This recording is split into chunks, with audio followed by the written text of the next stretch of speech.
إن الحمد لله نحمده ونستعينه ونستغفره ونعوذ بالله من شرور أنفسنا ومن سيئات أعمالنا من يهده الله فلا مضل له ومن يضلل فلا هادي له وأشهد أن لا إله إلا الله وحده لا شريك له وأشهد أن محمدا عبده ورسوله يا أيها الذين آمنوا اتقوا الله حق تقاته ولا تموتن إلا وأنتم مسلمون يا أيها الناس اتقوا ربكم الذي خلقكم من نفس واحدة وخلق منها زوجها وبث منهما رجالا كثيرا ونساء واتقوا الله الذي تساءلون به والأرحام إن الله كان عليكم رقيبا يا أيها الذين آمنوا اتقوا الله وقولوا قولا سديدا يصلح لكم أعمالكم ويغفر لكم ذنوبكم ومن يطع الله ورسوله فقد فاز فوزا عظيما أما بعد فإن أصدق الكلام كلام الله وأحسن الهدي هدي محمد صلى الله تعالى عليه وسلم وشر الأمور محدثاتها وكل محدثة بدعة وكل بدعة ضلالة وكل ضلالة في النار من يطع الله ورسوله فقد رشد واهتدى ومن يعص الله ورسوله فقد ضل وغوى اللهم صل على محمد وعلى آل محمد كما صليت على إبراهيم وعلى آل إبراهيم إنك حميد مجيد اللهم بارك على محمد وعلى آل محمد كما باركت على إبراهيم وعلى آل إبراهيم إنك حميد مجيد سبحانك لا علم لنا إلا ما علمتنا إنك أنت العليم الحكيم رب اشرح لي صدري ويسر لي أمري واحلل عقدة من لساني يفقه قولي لقد قال الله سبحانه وتعالى بعد أعوذ بالله من الشيطان الرجيم من همزه ونفخه ونفسه بسم الله الرحمن الرحيم ولله الأسماء الحسنى فادعوه بها وذروا الذين يلحدون في أسمائه سيجزون ما كانوا يعملون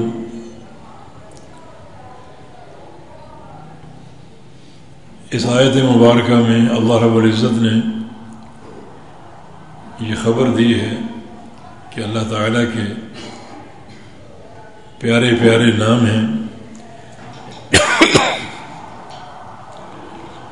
انہی ناموں کے ساتھ اللہ تعالیٰ کو پکارو اور ان لوگوں کو چھوڑ دو جو اللہ رب العزت کے ناموں کے بارے میں الحاد کا شکار ہو چکے ہیں عن قریب انہیں بدلہ دیا جائے گا جو وہ عمل کرتے ہیں۔ یہ ایک وسیع باب ہے اللہ تعالیٰ کے اسماء حسنى، اس کی پوری توحید کا محور ہے، اور یہ پیارے پیارے نام جو ہیں اللہ تعالیٰ کی ذات اور اس کی صفات اور اس کے افعال کی معرفت کی ایک چابی اور کنجی ہیں۔ اس معرفت کا ایک فائدہ یہ ہے کہ بندے کا ایمان جو ہے وہ دو کیفیتوں کے بیچ میں آ جاتا ہے۔ ایک کیفیت اللہ تعالیٰ کی رحمت کی امید کی ہے، اور دوسری کیفیت اللہ رب العزت کے خوف کی۔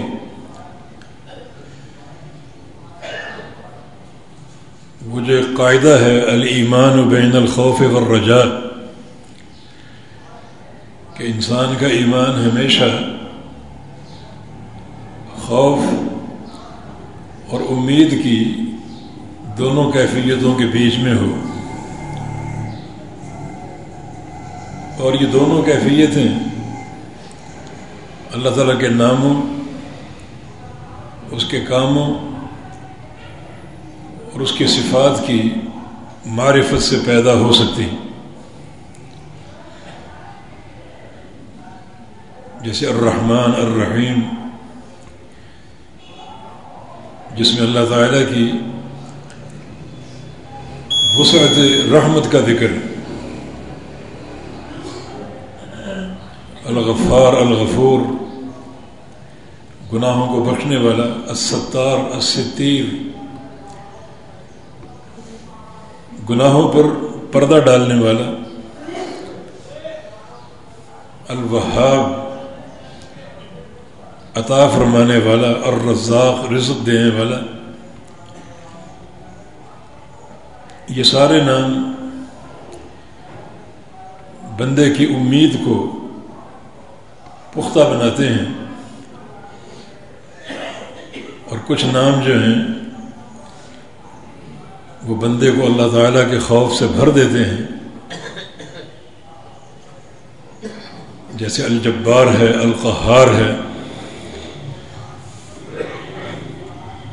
ذو انتقام ہے، انتقام لینے والا، صفت غضب۔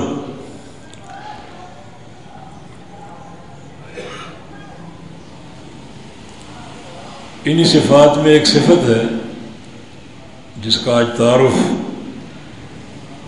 ہم حاصل کریں گے، وہ ہے مقلب القلوب،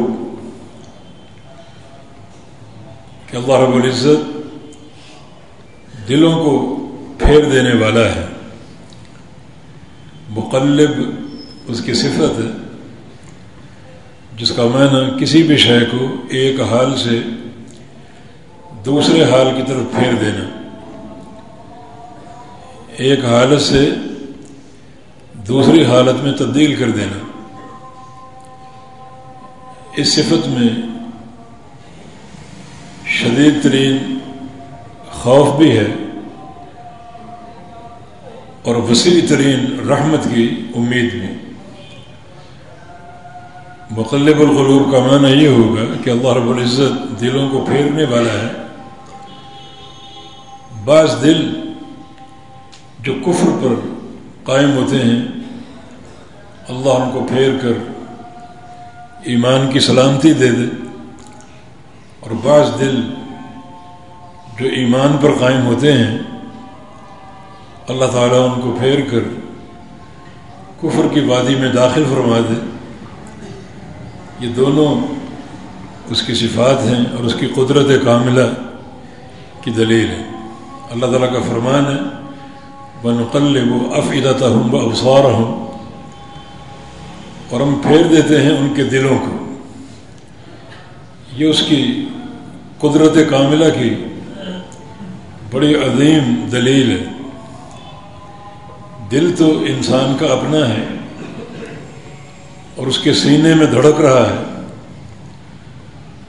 اس دل پر انسان کا کوئی اختیار نہیں ہے۔ وہ اللہ جو اتنی بلندی پر اپنے عرش پر مستوی ہے، اسی کے قبضے میں ہر بندے کا دل ہے۔ دلوں کا معاملہ براہ راست اللہ تعالیٰ کی طرف ہے۔ یہ ڈیوٹی انسانوں کو نہیں دی گئی، فرشتوں کو نہیں دی گئی دلوں کو پھیرنے کی۔ یہ معاملہ خالق کائنات کے پاس ہے، اللہ رب العزت کے پاس ہے، وہی دلوں کو پھیرنے والا ہے۔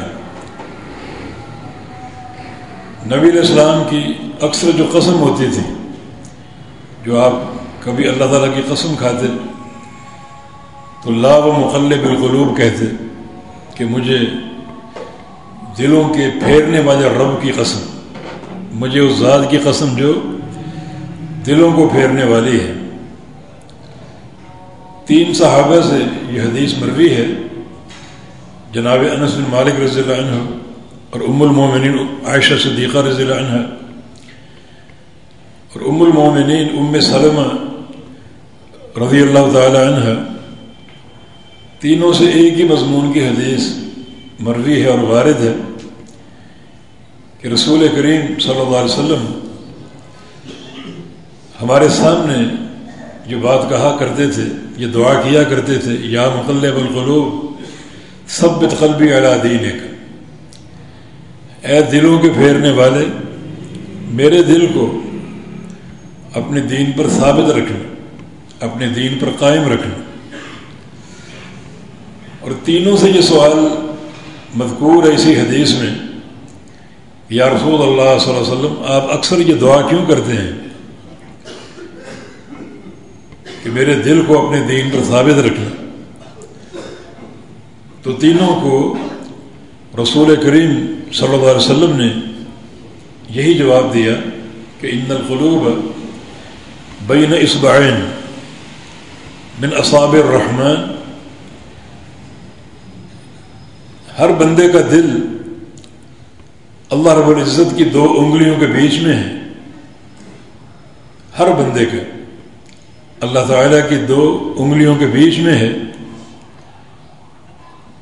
اور یقلبها کیف یشاء، اللہ ان دلوں کو جب چاہے پھیر دے اور جس طرف چاہے پھیر دے۔ تو یہ تینوں احادیث جو ہیں اسی صفت کی مزید توضیح کرتی ہیں کہ دلوں کا پھیرنے والا اللہ رب العزت ہے، وہ بے پرواہ ذات جس دل کو چاہے جس طرف پھیر دے، حق کی طرف پھیر دے، گمراہی کی طرف پھیر دے، بے پرواہ ذات ہے۔ مگر یہ سارا معاملہ جو ہے اللہ تعالیٰ کی حکمت بالغہ کے ساتھ ہے۔ وہ حکمت ہمیں معلوم ہو یا نہ ہو، مگر دلوں کے پھیرنے کا عمل جو ہے اللہ تعالیٰ کی حکمت سے خالی نہیں ہوتا۔ اس لیے کوئی اعتراض وارد نہیں ہوتا کہ فلاں دل کو تو اللہ تعالیٰ نے گمراہی کی طرف پھیرا، تو اس انسان کا کیا قصور ہے؟ کیونکہ اللہ رب العزت نے ہر انسان پر انبیاء کی بعثت اور آیات بینات کے ذریعے حجت قائم کر دی ہے، ہدایت کا راستہ سب کے سامنے واضح فرما دیا، اور اپنی توحید کا پیغام ہر انسان تک پہنچا دیا۔ تو اس کی حجت تمام ہو چکی ہے، باقی قبول کرنا یا نہ کرنا اللہ تعالیٰ کی توفیق سے ہے۔ یہ توفیق کیوں ہے؟ کسی انسان کے لیے قبولیت ہے اور کسی انسان کے لیے مردودیت ہے، یہ کیوں ہے؟ کیونکہ اللہ تعالیٰ جانتا ہے کہ جنت کا اہل کون ہے اور جہنم کا مستحق کون ہے، کس انسان کا وجود پاکیزہ ہے اور اس کی جنت کے قابل ہے، اور کس انسان کا وجود انتہائی گھٹیا، غلیظ اور ناپاک کہ وہ جنت کے قابل ہو ہی نہیں سکتا، بلکہ وہ جہنم کا اہل ہے۔ سوال پھر بھی قائم ہے کہ اگر کوئی انسان اس کا وجود جنت کے قابل ہے تو کیوں، اور کسی انسان کا وجود اگر جہنم کے قابل ہے اللہ تعالیٰ کے علم میں تو کیوں؟ بس یہاں خاموشی اختیار کرنا ہے۔ یہ تقدیر کا معاملہ اللہ تعالیٰ کا راز، جس پر نہ کسی نبی کو اطلاع ہے اور نہ کسی فرشتے کو۔ اللہ تعالیٰ کا وہ راز ہے جو کوئی نہیں جانتا۔ ہو سکتا ہے قیامت کے دن یہ باتیں منکشف ہوں کہ جو بندہ جنت کے اہل تھا اللہ کے علم میں تو کیوں تھا، اور جو بندہ جہنم کا اہل تھا اللہ کے علم میں وہ کیوں تھا۔ لیکن یہ سارے معاملات جو ہیں وہ پروردگار کے حکمت کے ساتھ ہیں، اور کوئی امر اس کی حکمت سے باہر نہیں ہے، ہر امر اس کی حکمت اور مشیت کے تحت ہے اور اس کے علم کے تحت ہے، اور کوئی معاملہ اس کے علم، اس کی مشیت، قدرت اور حکمت سے خارج نہیں ہے۔ لیکن معاملہ اس لحاظ سے سنگین ہے کہ بندہ اپنے دل کے تعلق سے ہمیشہ اللہ تعالیٰ سے ڈرتا رہے، اللہ تعالیٰ سے دعائیں کرتا رہے کہ اللہ رب العزت میرے دل کو حق پر قائم رکھے، حق پر ثابت رکھے۔ جب یہ دعا امام الانبیاء فرماتے تھے جو کائنات کے سردار ہیں، جن کے لیے قدم قدم پر اللہ تعالیٰ کی محبتوں، رحمتوں کے وعدے ہیں، وہ بھی کثرت سے یہ دعا کیا کرتے تھے، تو ہمیں کس قدر کثرت سے یہ دعا کرنی چاہیے۔ جب اللہ کے پیارے رسول یہ دعا کرتے تھے تو ہم تو اس دعا کے زیادہ محتاج ہیں، جو قدم قدم پر گناہ کرنے والے اور قدم قدم پر پاپ کمانے والے، تو خالق کائنات کی یہ صفت دلوں کو پھیرنے والا، اس صفت کی سنگینی اس وقت اور بڑھ جاتی ہے جب ایک انسان کا وقت اخیر آ جائے۔ رسول اللہ صلی اللہ علیہ وسلم کا فرمان ہے انما الاعمال بالخواتیم، ہر انسان کا جو عمل کا معاملہ ہے اس کا دار و مدار اس کے خاتمے پر ہے، اور اگر دلوں کے پھیرنے کا معاملہ انسان کے خاتمے کے وقت لاحق ہو جائے تو پھر کوئی موقع نہیں ہے توبہ کا، یہ رجوع ہے۔ اللہ رب العزت اگر موت سے قبل اس دل کو گمراہی کی طرف پھیر دے اور بندے کے فعل یا اس کی زبان سے گمراہی کا کلمہ صادر ہو جائے، اسی پر اس کی موت آ جائے، تو وہ جہنم کا اہل ہے۔ اور ایک انسان اگر موت سے قبل اچھا کام کر گیا، اچھی بات کہہ گیا، اسی پر اس کی موت آ جائے تو وہ جنت کا اہل ہے۔ تبھی تو ہر انسان کو اپنی زبان کی بڑی حفاظت کرنی چاہیے، ہر وقت زبان کا غلط استعمال جو بد اخلاقی پر قائم ہو وہ بندے کو اس کا عادی بنا دیتی ہے، اور پھر وہی معاملہ موت تک چلتا ہے۔ رسول اللہ صلی اللہ علیہ وسلم کی حدیث ہے اذا اراد اللہ بعبد خیرا عسلہ،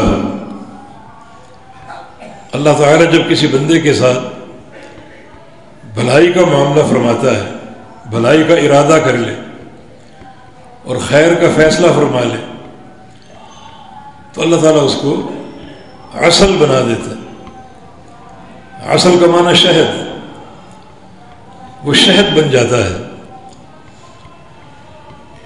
یہ شہد کی تعبیر جو ہے بڑی عجیب ہے کہ اللہ اس کی زبان کو میٹھا کر دیتا ہے،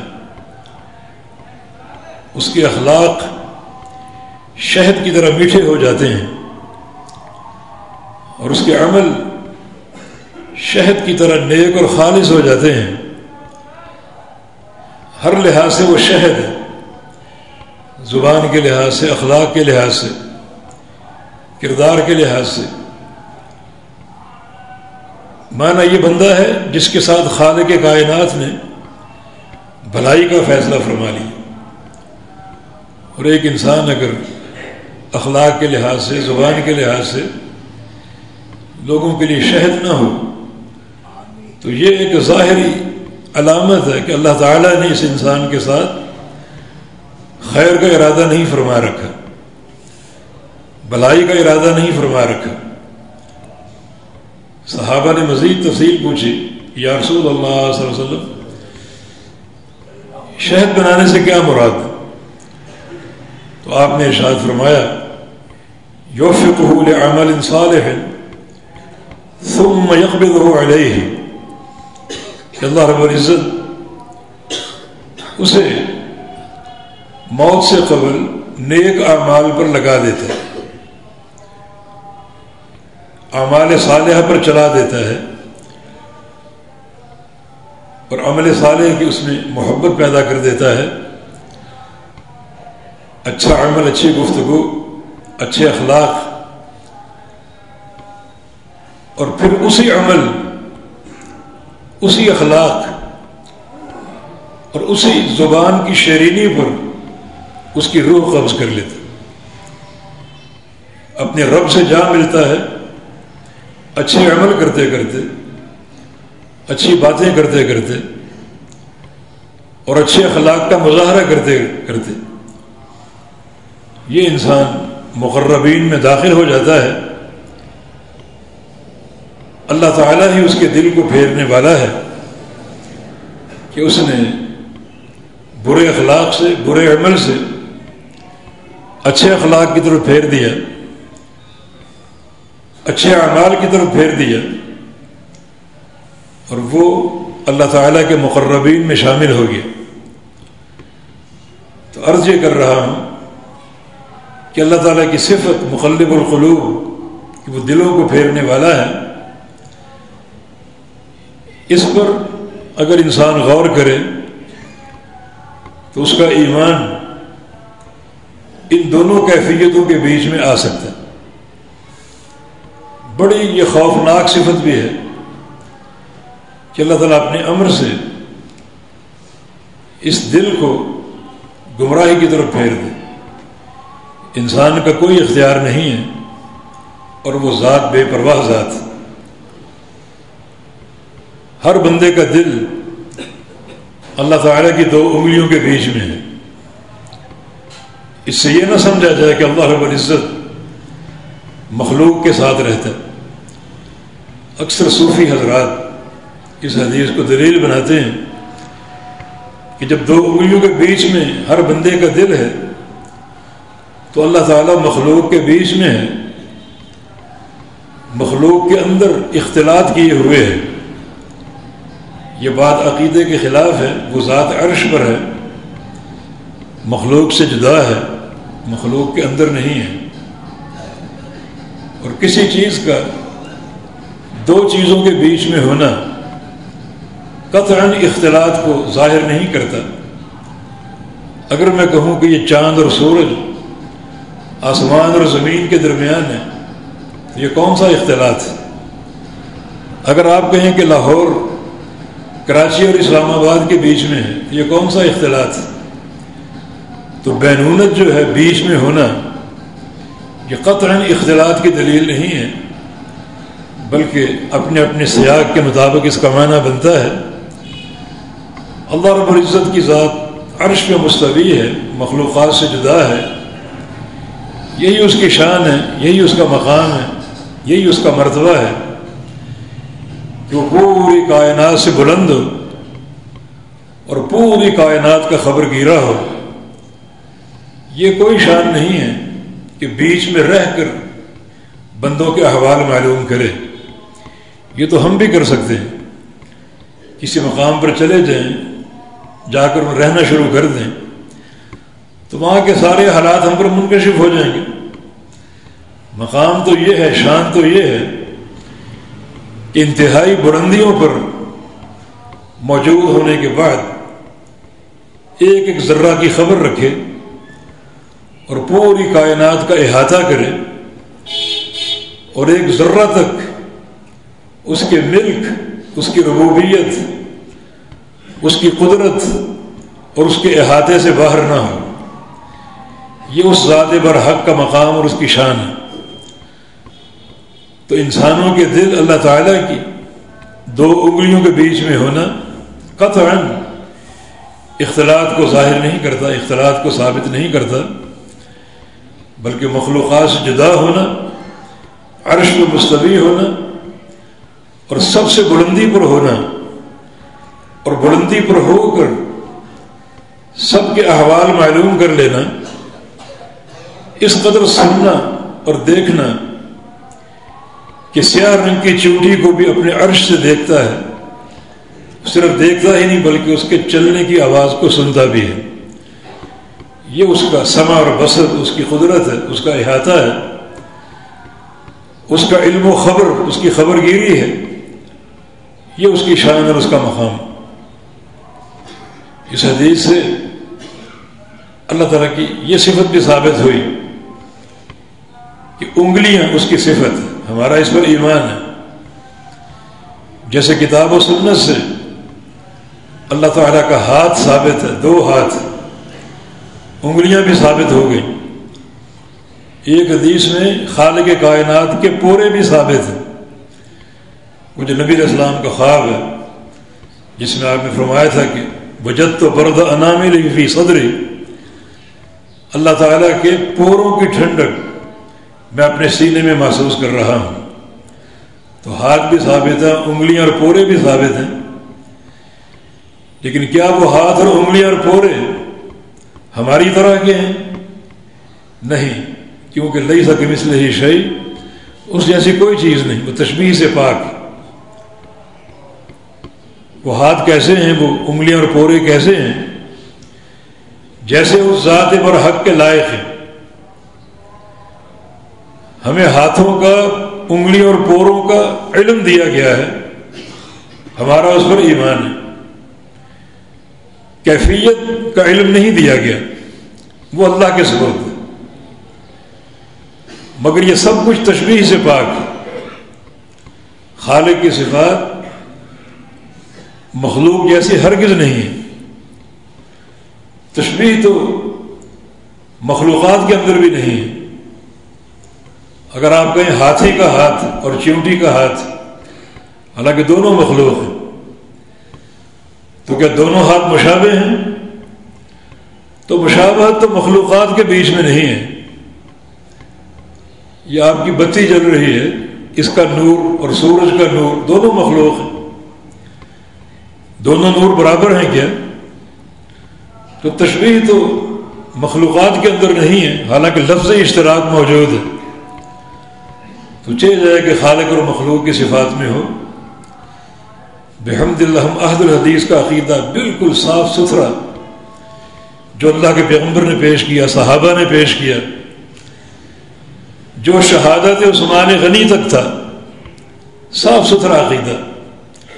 عثمان غنی رضی اللہ عنہ کی شہادت کے بعد فتنے نمودار ہونا شروع ہوئے، کچھ باہر کے علوم آگے، متکلمین آگے، فلسفی آگے، ان کے گندے علوم کی آمیزش دین اسلام میں کر دی گئی، اور پھر لوگوں کے عقیدے بگڑنے شروع ہو گئے۔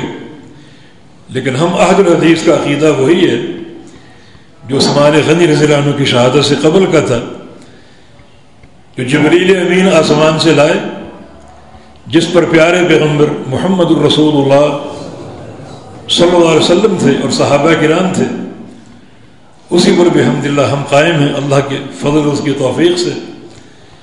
چنانچہ اللہ رب العزت کے سارے نام، ساری صفات اور سارے افعال حق ہیں، ہمارا ان پر ایمان ہے،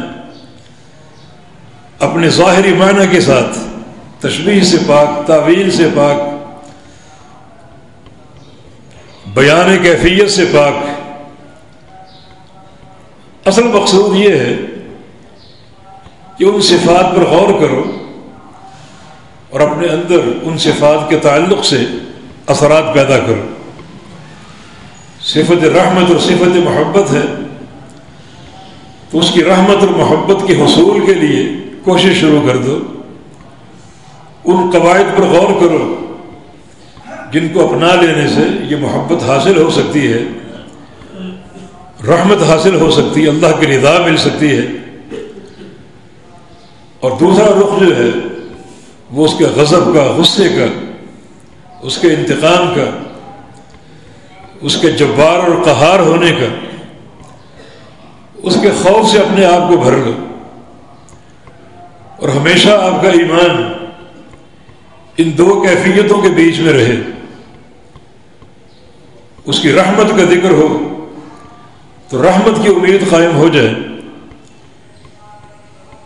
اور اس کی ان صفات کا ذکر ہو جو خوف کو مترشح ہیں تو اس کے خوف سے دل بھر جائے، اور یہ دونوں کیفیتیں کبھی جدا نہ ہوں، رحمت بھی ہو اور خوف بھی ہو، اور ان قواعد پر انسان چلنا شروع کر دے جن پر چل کر اللہ کی رحمت حاصل ہو سکتی ہے اور اس کے غصے سے بچا جا سکتا ہے۔ یہ انسان کی کوشش ہو تو اللہ رب العزت اس کوشش میں انسان کو کامیاب بنا دیتا ہے۔ لیکن یہ صفت مقلب القلوب کی، دلوں کو پھیرنے والا۔ دو مثالیں آپ کو دیتا ہوں، ایک عبید اللہ بن جحش رضی اللہ عنہ کی،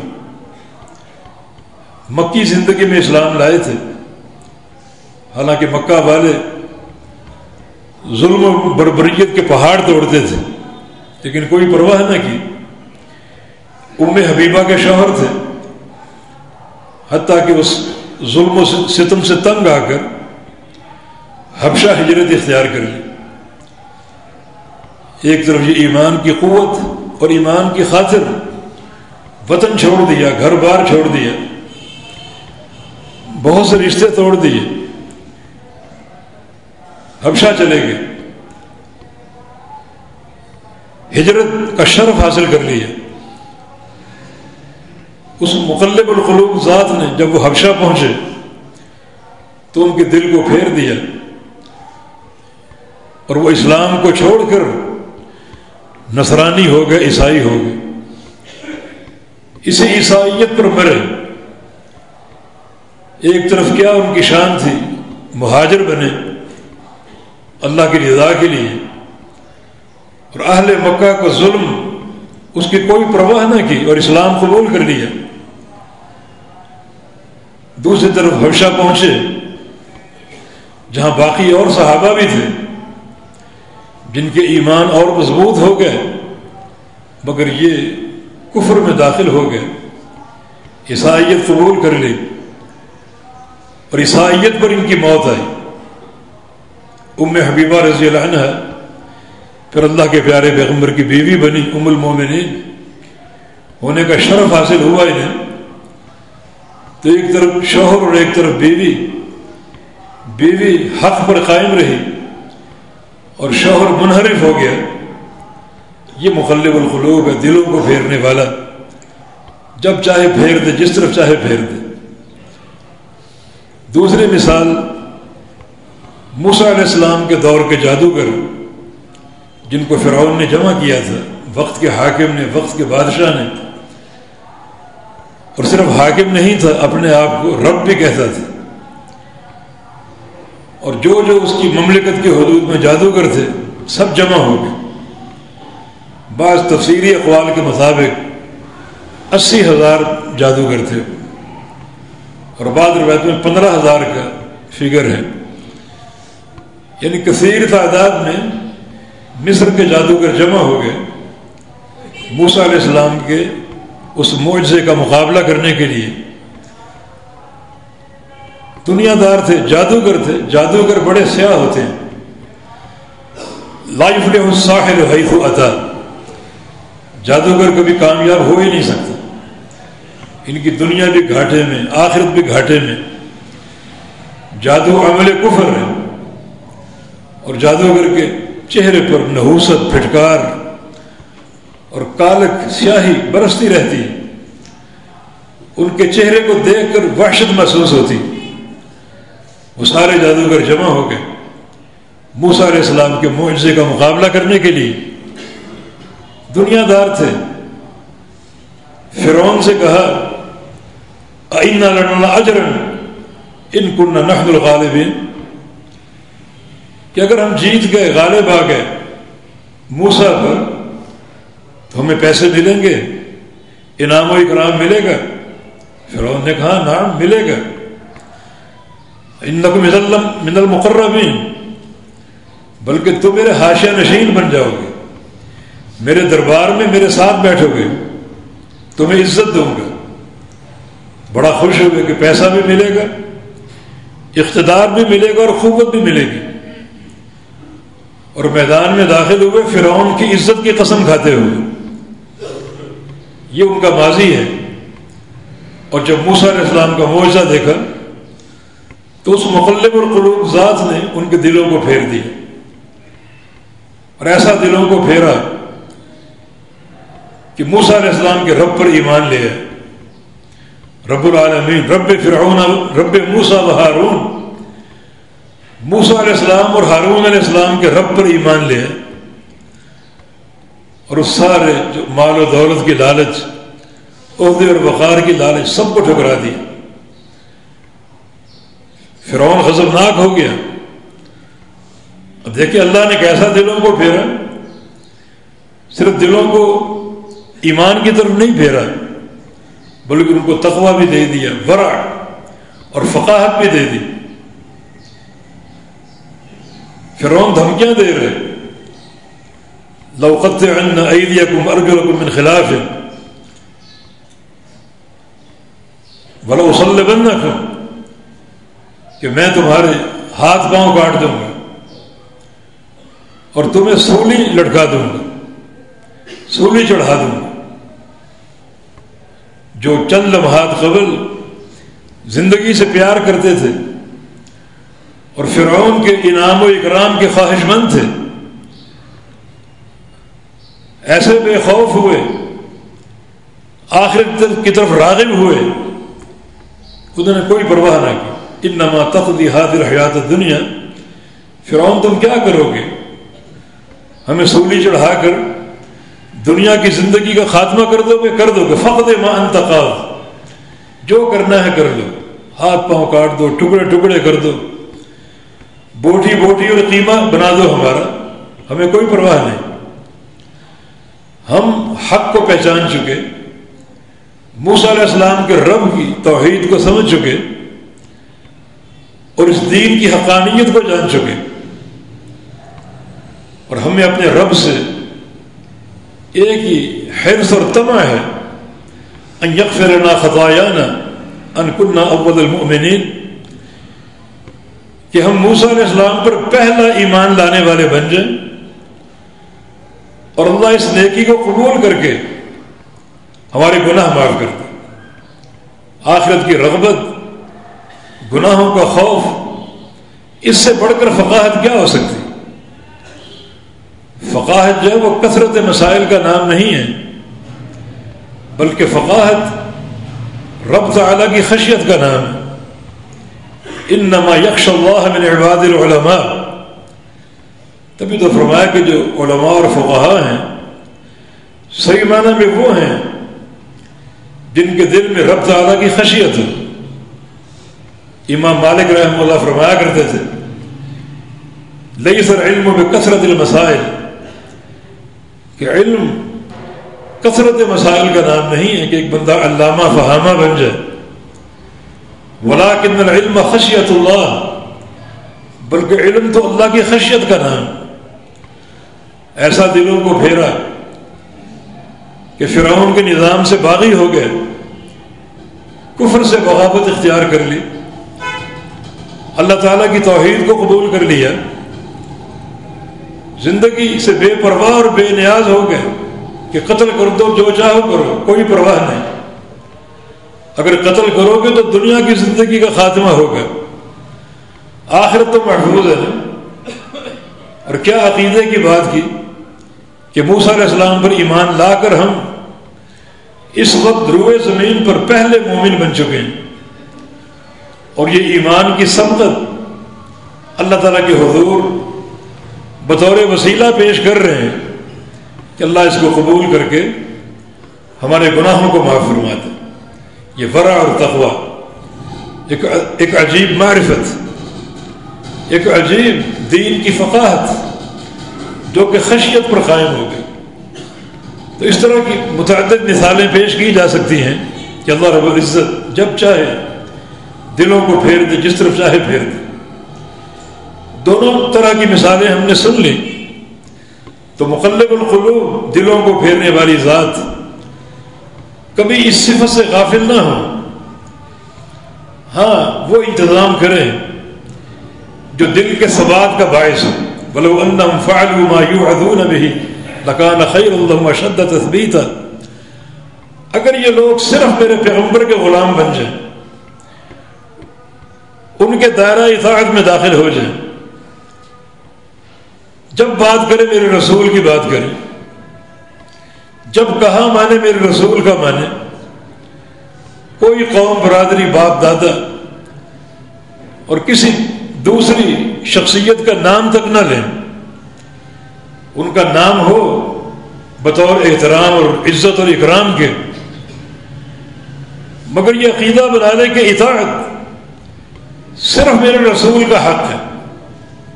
اس پر اگر وہ آمادہ ہو جائیں، لکان خیر لہم، ہر قسم کی خیر بھی دیں گے، واشد تثبیتا، اور شدید ترین ثابت قدمی بھی دے دیں گے. ایمان کا ثبات، دل کا ثبات. ایسے بندے کا دل جو ہے حق پر جم جائے گا، ہم ثابت کریں گے، یہ ہمارا فائدہ ہے. مگر اس کے لیے قاعدہ میرے پیارے رسول صلی اللہ علیہ وسلم کی غلامی کا ہے، ان کی سچی اطاعت کا ہے. یہی بات رسول اللہ صلی اللہ علیہ وسلم نے اپنی وفات سے قبل کہی تھی. ترکت فیکم امرین لن تضلوا ما تمسکتم بہما، کتاب اللہ و سنتی. تمہارے بیچ دو چیزیں چھوڑ کر جا رہا ہوں، جب تک ان دو چیزوں کو تھامے رہو گے تو کبھی گمراہ نہ ہو پاؤ گے. یہ گارنٹی ہے حق پر قائم رہنے کی. تمہارے دلوں کو ثبات ملے گا، گمراہی نہیں. دل حق پر قائم رہ جائیں گے، جم جائیں گے، پھریں گے نہیں. اللہ پھیرے گا نہیں، اس کا وعدہ ہے. اور وہ دو چیزیں قرآن اور حدیث ہے.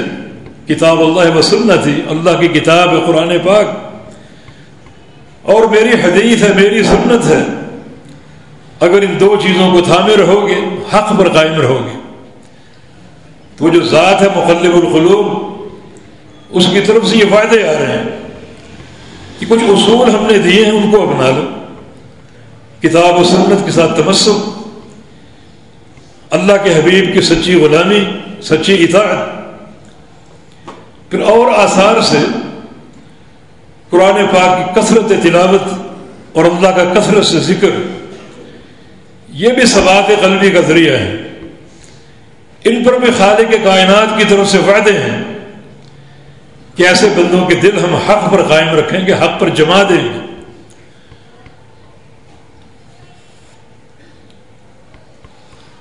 اللہ کے بندوں، اس پرفتن دور میں جہاں دلوں کے پھرنے کے خطرے بڑھ جاتے ہیں، مزید ان سہاروں کی، ان علائق کی ضرورت ہے.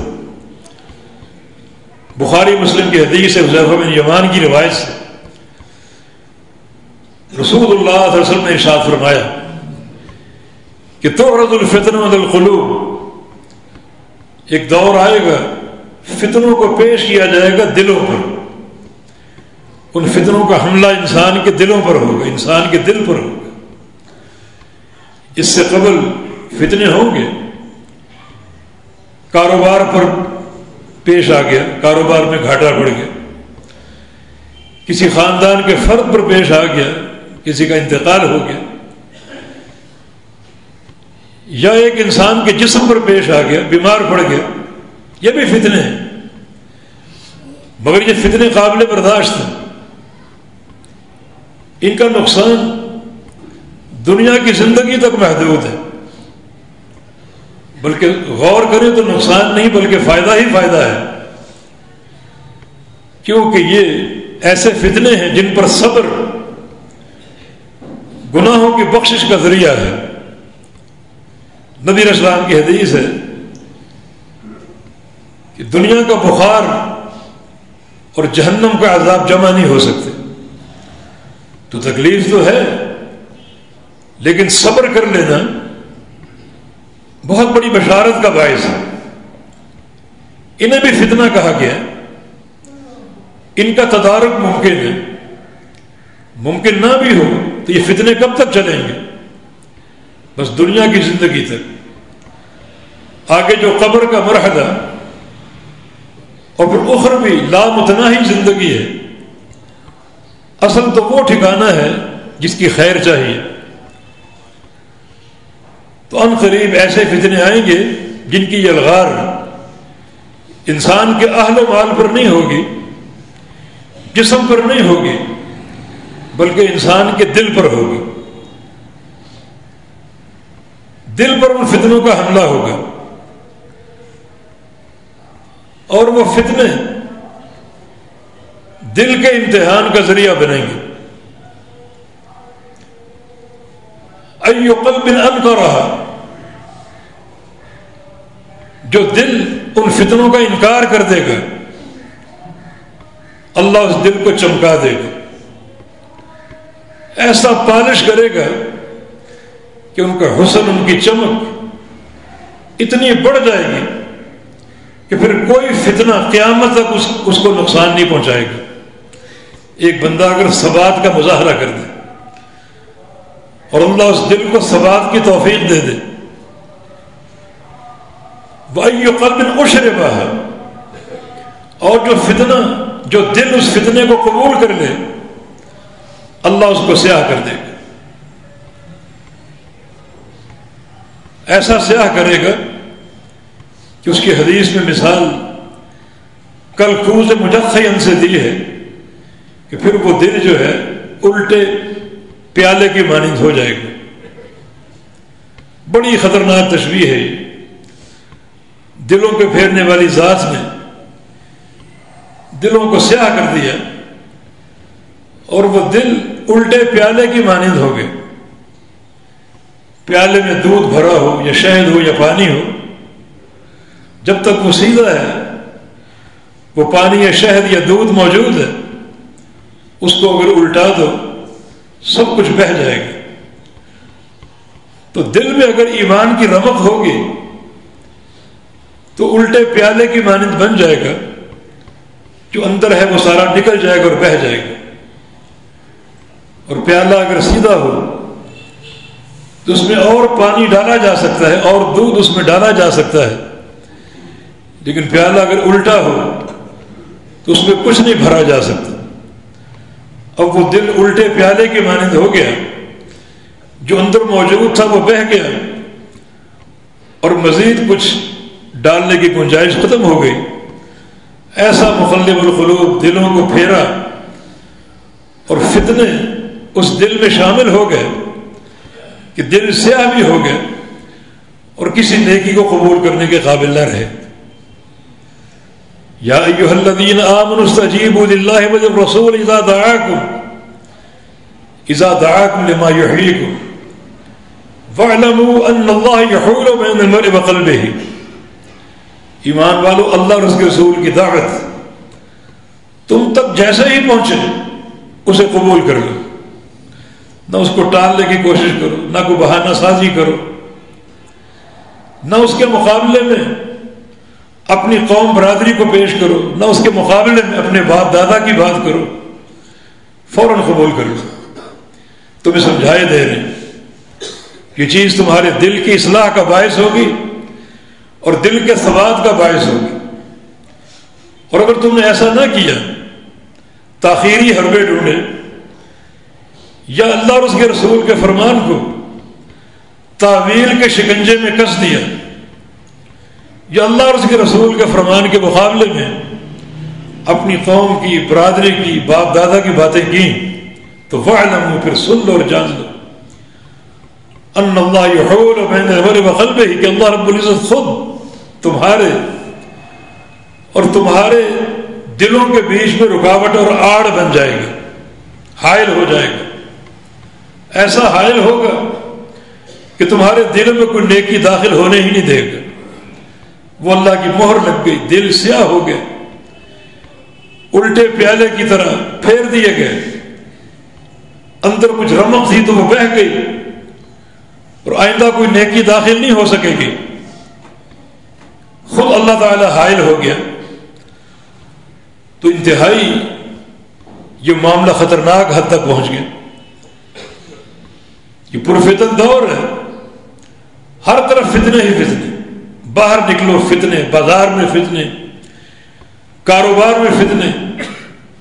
اگر گھر چلے جاؤ تو ایسی اولاد فتنہ ہے جو بے نماز ہو، دیندار نہ ہو.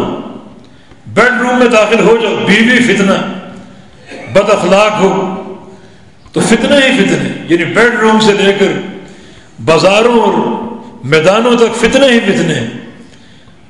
کہیں پر لبرلزم ہے اور کہیں علمانیت ہے، بے دینی ہے. تو یہ فتنوں کا دور آ چکا. نبی علیہ السلام کی حدیث کے مطابق اس وقت تک قیامت قائم نہیں ہوگی جب تک ایک معاشیت ہر گھر میں داخل نہ ہو جائے. چنانچہ یہ تصویر کا فتنہ، سود کا فتنہ ہر گھر میں داخل ہو چکا. تو کوئی جگہ فتنوں سے محفوظ نہیں ہے. آپ کی جیبوں میں آپ کے موبائل فتنہ. کوئی جگہ بتائیں اپنے ظاہر و باطن میں جو فتنے سے خالی ہو. اور فتنوں کی یہ لغار اگر دل پر ہو جائے اور اللہ دلوں کو پھیر دے تو بڑا یہ بھیانک معاملہ ہوگا، بڑی بھیانک موت ہوگی. انجام کار جو ہے وہ گمراہی، ضلالت اور کفر پر ہو سکتا ہے. ایسے انسان کا چھٹکارا ممکن نہیں ہے. آئیے اللہ اور اس کے رسول کی اطاعت کی طرف. کثرت سے قرآن کی تلاوت ہو اور کثرت سے اللہ تعالیٰ کا ذکر ہو اور توجہ جو ہے وہ دینداری کی طرف ہو تاکہ اللہ تعالیٰ کو ہماری حالت پر رحم آ جائے اور وہ ہمیں اپنی رحمت کا مستحق قرار دے دے. فلما زاغوا ازاغ اللہ قلوبہم.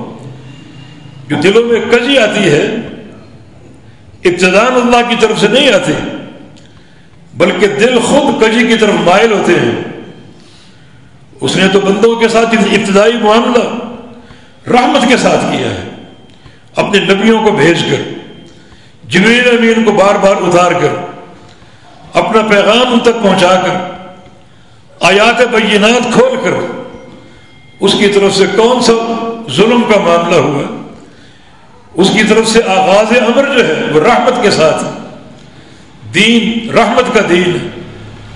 ہاں جب تم نے اس رحمت کی طرف توجہ نہ دی، تمہارے دل پھر گئے تو اللہ نے اور پھیر دی. نولہ ما تولی ونصلہ جہنم وساءت مصیرا. کہ ٹھیک ہے، جس طرف تم گھوم گئے ہم اور گھما دیں گے اور بالآخر جہنم تمہارا مقدر ہوگا.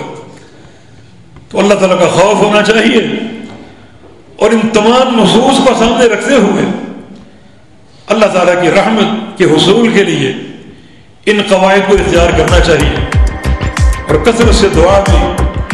یا مقلب القلوب ثبت قلوبنا علی دینک. دلوں کو پھیرنے والی ذات ہمارے دلوں کو اپنے دین پر قائم رکھیو، اپنی توحید پر قائم رکھیو، اپنی محبت پر قائم رکھیو، اپنے پیارے پیغمبر کی اطاعت پر قائم رکھیو، اپنے پیارے پیغمبر کی سچی غلامی اور خالص محبت پر قائم رکھیو.